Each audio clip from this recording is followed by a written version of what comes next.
আসসালামু আলাইকুম। আজ বাংলাদেশের প্রশাসনিক ইতিহাসে এক ঐতিহাসিক মুহূর্ত। দীর্ঘ প্রতীক্ষা এবং ব্যাপক আলোচনার পরিপ্রেক্ষিতে জাতীয় নবম বেতন স্কেল আনুষ্ঠানিকভাবে কার্যকর করার ঘোষণা দেওয়া হয়েছে।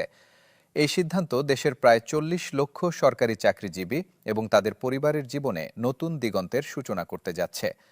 আজ সকালে প্রধান উপদেষ্টার কার্যালয়ে আয়োজিত সংবাদ সম্মেলনে এই গুরুত্বপূর্ণ ঘোষণা প্রদান করা হয়। প্রধান উপদেষ্টা জানান, নতুন বেতন কাঠামো আগামী ১৫ নভেম্বর থেকে কার্যকর হবে এবং সেই তারিখ থেকেই সরকারি কর্মকর্তা ও কর্মচারীরা সংশোধিত বেতন কাঠামো অনুযায়ী পারিশ্রমিক লাভ করবেন।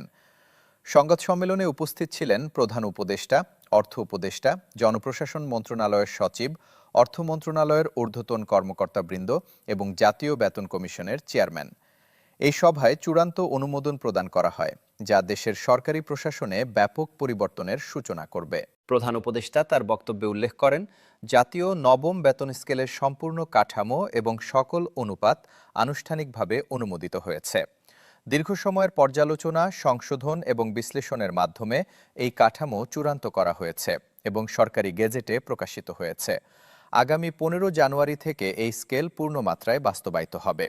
তিনি আরও বলেন, সরকারি কর্মচারীরা রাষ্ট্রের মূল ভিত্তি। তাদের কল্যাণ নিশ্চিত করা ছাড়া দেশের সামগ্রিক উন্নয়ন সম্ভব নয়।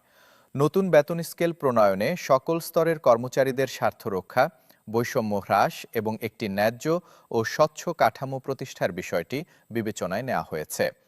নবম বেতন স্কেলে মোট ১২টি গ্রেড নির্ধারণ করা হয়েছে। গ্রেডসমূহের মধ্যে বেতনের অনুপাত ১:৪:৪ নির্ধারিত হয়েছে। অর্থাৎ সর্বোচ্চ গ্রেডের একজন কর্মকর্তা সর্বনিম্ন গ্রেডের কর্মচারীর তুলনায় সর্বাধিক ৪ গুণ বেতনপ্রাপ্ত হবেন। এই অনুপাত নির্ধারণের মূল উদ্দেশ্য প্রশাসনে বেতন বৈষম্য হ্রাস এবং পদোন্নতির সুষম সুযোগ সৃষ্টি করা। নতুন বেতন কাঠামো অনুসারে সর্বনিম্ন গ্রেডের মূল বেতন নির্ধারিত হয়েছে ৩১,০০০ টাকা। এই গ্রেডে অফিস সহায়ক, পরিচ্ছন্নতা কর্মী এবং সমপর্যায়ের কর্মচারীরা অন্তর্ভুক্ত থাকবেন। অন্যদিকে সর্বোচ্চ গ্রেডের মূল বেতন হবে ১,৬০,০০০ টাকা। এই গ্রেডে সচিব পদমর্যাদার কর্মকর্তাগণ অবস্থান করবেন। প্রধান উপদেষ্টা উল্লেখ করেন, একজন সাধারণ কর্মচারী থেকে শুরু করে সচিব পর্যন্ত সকলেই যেন নিজেদের সম্মানিত অনুভব করেন, সেই লক্ষ্যেই এই কাঠামো প্রণয়ন করা হয়েছে। বেতনের অনুপাত ১:৪ সীমিত রাখা এবং ১২টি সুস্পষ্ট ধাপে পদোন্নতির ব্যবস্থা রাখার ফলে প্রতিটি কর্মচারী তার ক্যারিয়ারে উন্নতির সুযোগ দেখতে পাবেন। নবম বেতন স্কেলের সবচেয়ে উল্লেখযোগ্য বৈশিষ্ট্য হল শতভাগ পেনশন ব্যবস্থার প্রবর্তন। এটি বাংলাদেশের সরকারি চাকরির ইতিহাসে একটি মাইলফলক হিসেবে বিবেচিত হচ্ছে। অর্থ উপদেষ্টা এই বিষয়ে বিস্তারিত ব্যাখ্যা প্রদান করে বলেন, অবসরপ্রাপ্ত সরকারি কর্মকর্তা এবং কর্মচারীরা এখন তাদের সম্পূর্ণ বেতনের ভিত্তিতে পেনশন সুবিধা প্রাপ্ত হবেন। পূর্বে যেখানে আংশিক বেতনের ভিত্তিতে পেনশন নির্ধারিত হতো, এখন সম্পূর্ণ বেতনতন কাঠামো গণনায় অন্তর্ভুক্ত হবে। একজন কর্মচারী যে বেতন নিয়ে অবসরে যাবেন তার সম্পূর্ণ অংশের ভিত্তিতেই পেনশন নির্ধারিত হবে। এই পেনশন ব্যবস্থা বাস্তবায়নে সরকার ৩টি সুনির্দিষ্ট পদক্ষেপ গ্রহণ করেছে। প্রথমত, সম্পূর্ণ ডিজিটাল পেনশন ব্যবস্থা চালু করা হবে। প্রতিটি কর্মীর সম্পূর্ণ তথ্য কেন্দ্রীয় সার্ভারে সংরক্ষিত থাকবে এবং চাকরি জীবনের শুরু থেকে শেষ পর্যন্ত সকল তথ্য ডিজিটাল পদ্ধতিতে সংরক্ষণ করা হবে। দ্বিতীয়ত, পেনশন নির্ধারিত হবে সম্পূর্ণ বেতনের ভিত্তিতে। বেতনের প্রতিটি উপাদান যথা মূল বেতন, বাড়ি ভাড়া ভাতা, চিকিৎসা ভাতা এবং অন্যান্য সকল ভাতা পেনশন গণনায় অন্তর্ভুক্ত হবে। তৃতীয়ত, দ্রুত অনুমোদন প্রক্রিয়া নিশ্চিত করা হবে। অবসর গ্রহণের ৩০ দিনের মধ্যে পেনশন অনুমোদন এবং বিতরণ সম্পন্ন হবে। এজন্য একটি স্বয়ংক্রিয় ব্যবস্থা প্রতিষ্ঠা করা হবে যা প্রক্রিয়াকে স্বচ্ছ ও ত্বরান্বিত করবে। অর্থ উপদেষ্টা জানান, এই পেনশন ব্যবস্থার ফলে সরকারি কর্মচারীদের অবসরোত্তর জীবন হবে নিরাপদ, সুরক্ষিত এবং মর্যাদাপূর্ণ। সরকার ইতোমধ্যে নবম বেতন স্কেলের আনুষ্ঠানিক গেজেট প্রকাশ করেছে। এতে বিস্তারিতভাবে প্রতিটি গ্রেডের বেতন কাঠামো, ভাতা, ইনক্রিমেন্ট এবং অন্যান্য সুবিধাদি উল্লেখ করা হয়েছে।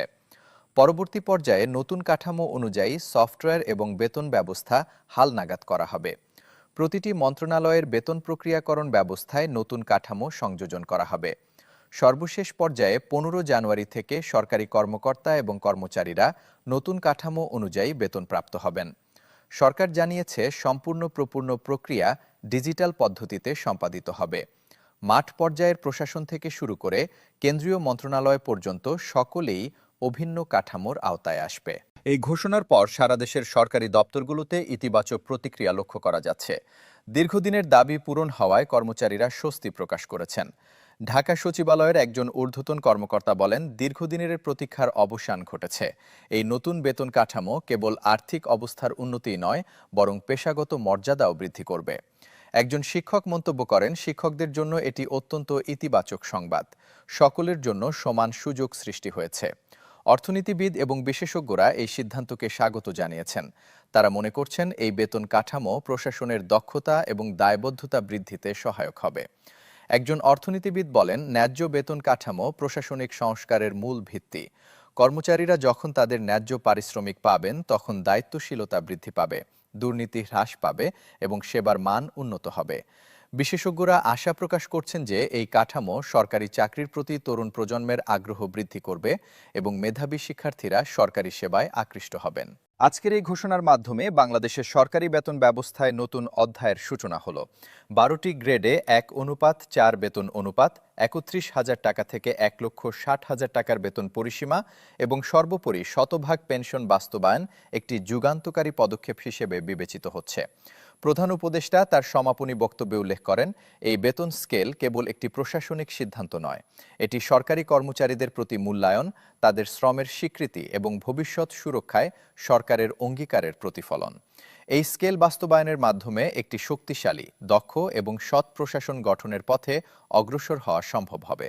এখন সকলের দৃষ্টি আগামী 15 জানুয়ারির দিকে। সেদিন থেকে নতুন কাঠামোয় বেতন বিতরণ শুরু হবে এবং দেশের 40 লক্ষাধিক সরকারি চাকরিজীবী নতুন বাস্তবতার সম্মুখীন হবেন।